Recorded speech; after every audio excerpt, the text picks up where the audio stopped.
वाह वाह। तो आप देख सकते हैं कि 9 महीनों में ये जंगल कितने खिले रूप में हमें निमंत्रण दे रहा है कि आओ यहाँ पे जो फ्री ऑक्सीजन है उसका आनंद और उसका जो सुख है वो हम सब मान सकते हैं। आज हम यहाँ पे गुरु नानक सेक्रेड फॉरेस्ट मोहाली में पंजाब में यहाँ पे शुभेंदु शर्मा जी के साथ हैं, जो कि ए फॉरेस्ट के फाउंडर हैं, जिनकी इंस्पिरेशन के साथ और जिन्होंने हमें ये मेथोडोलॉजी सिखाई, मियावाकी मेथोडोलॉजी, जिसके साथ हम लोगों ने यहाँ पे गुरु नानक सेक्रेड फॉरेस्ट, गुरु नानक पवित्र जंगल लगाया है। और हमें ये बताते बहुत खुशी हो रही है कि अब तक पंजाब और बाकी कई राज्यों में 400 ये सेक्रेड फॉरेस्ट, 400 पवित्र जंगल लगाए जा चुके हैं।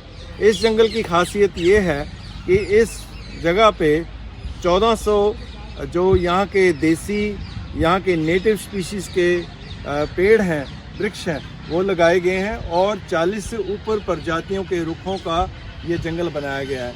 और हम अब शुभेंदु जी से ये विनती करेंगे कि हमें बताएं कि ये मियावाकी टेक्नोलॉजी है क्या, ये मेथोडोलॉजी है क्या। थैंक यू डॉक्टर साहब। मियावाकी मेथड जंगल लगाने का एक वो तरीका है जिससे आप उन जंगलों को वापस लेके आ सकते हैं जो कुछ हज़ार साल पहले इस जगह पर पाए जाते रहे होंगे। जहाँ पर हम खड़े हैं, यहाँ पे जो प्रजातियाँ आप देख रहे हैं, ये प्रजातियाँ वो प्रजातियाँ नहीं हैं जो आमतौर पर पंजाब में लोग लगाते हैं या फिर फॉरेस्ट डिपार्टमेंट के लोग लगाते हैं। ये वो प्रजातियाँ हैं जो जिनका वर्णन गुरु ग्रंथ साहिब में, रामायण में, महाभारत में या हमारी एक किस्से कहानियों में मिलता है। हाँ जी। ये वो प्रजातियां हैं जो इस जगह पर प्राकृतिक रूप से हमेशा से उगती आई थी। किसी कारणवश, चाहे वो खेती हो या चाहे वो सफ़ेदा जैसी, यूकेलिप्टस जैसी स्पीशीज़ का लगना एक कारण हो सकता है, धीरे धीरे प्रजातियां पूरी तरह से ख़त्म हो गई। और मियावाकी मेथड का इस्तेमाल करके आप इन प्रजातियों को बहुत तेज़ी से वापस लेके आ सकते हैं। एक ऐसा वन बना सकते हैं जिसे किसी रखरखाव की ज़रूरत नहीं है।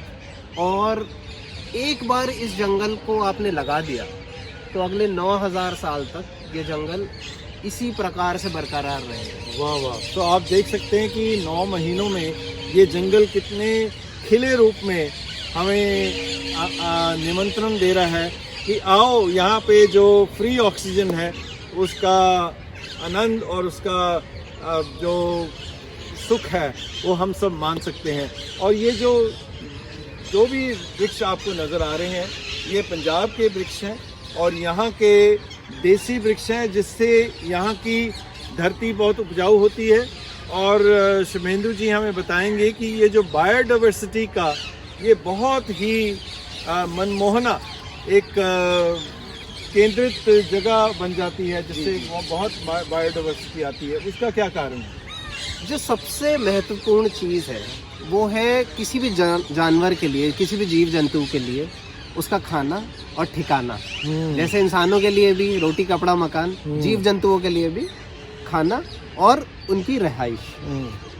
जब आप एक ऐसा वृक्ष लगाते हैं जिस पे वो फल उगता है जो किसी जीव का खाना होता है, तो बड़ी जाहिर सी बात है कि वो उसकी तरफ आकर्षित होगा। वाह वाह। जब वो आके रहने लगता है, जब वो उस जगह पे खाना के लिए आता है और वो देखता है कि ये जंगल इतना घना है कि यहाँ पर मैं किसी भी शिकारी जीव को दिखाई नहीं दूंगा, उसको यहाँ पर सुरक्षित महसूस होता है। उसको लगता है अगर मैं यहाँ पे घोंसला बनाऊंगा तो मेरे बच्चे सुरक्षित रहेंगे, मेरे अंडे सुरक्षित रहेंगे, क्योंकि वो दिखाई नहीं दे रहे जंगल के इतने घने होने की वजह से।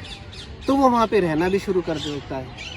तो इस प्रकार के जंगल को लगाने के बाद आप देखेंगे कि जो चिड़ियाएँ, जो कीट पतंगे, भंवरे, तितलियाँ इस इलाके में पहले कभी दिखाई देते थे, फिर दिखाई देना बंद हो गए, इन जंगलों के लगने के बाद वो आने शुरू हो जाते हैं।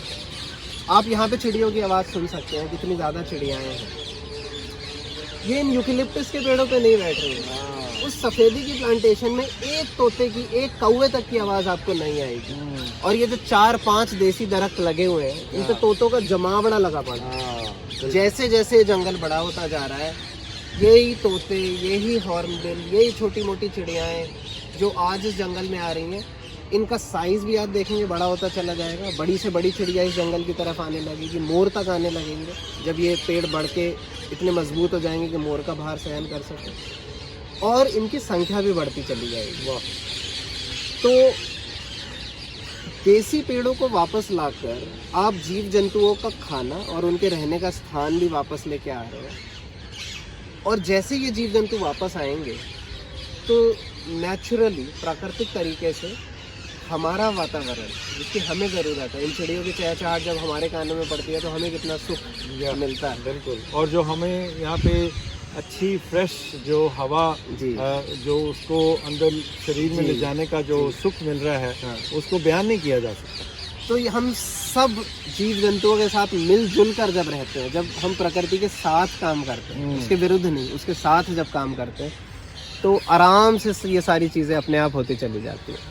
तो हमें बहुत ही इस बात की खुशी है कि अब तक इकोसिक की तरफ से 400 से ऊपर जो ये फॉरेस्ट हैं, ये जो जंगल हैं, गुरु नानक पवित्र जंगल, गुरु नानक देव जी के नाम पे लगाए हुए ये जो जंगल हैं, पंजाब की धरती, गुजरात, महाराष्ट्र, हरियाणा, राजस्थान, चंडीगढ़, दिल्ली के कई कोनों में ये जो जंगल हैं धरती को और भी उपजाऊ बना रहे हैं, हरा भरा बना रहे हैं, और आने वाले समय में इनकी गिनती और भी बढ़ेगी।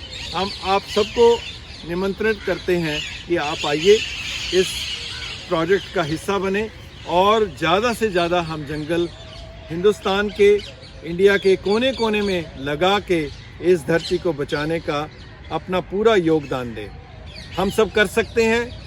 ये हमें सरकारों के ऊपर निर्भर रहने की कोई ज़रूरत नहीं है, ना ही हमें किसी कॉरपोरेशन की विनती करने की ज़रूरत है। ये काज हम खुद कर सकते हैं कि गुरु नानक साहब ने कहा है, अपन हथी अपना आपे ही काज सवारी है। हम अपनी हाथों के साथ अपना काम खुद कर सकते हैं।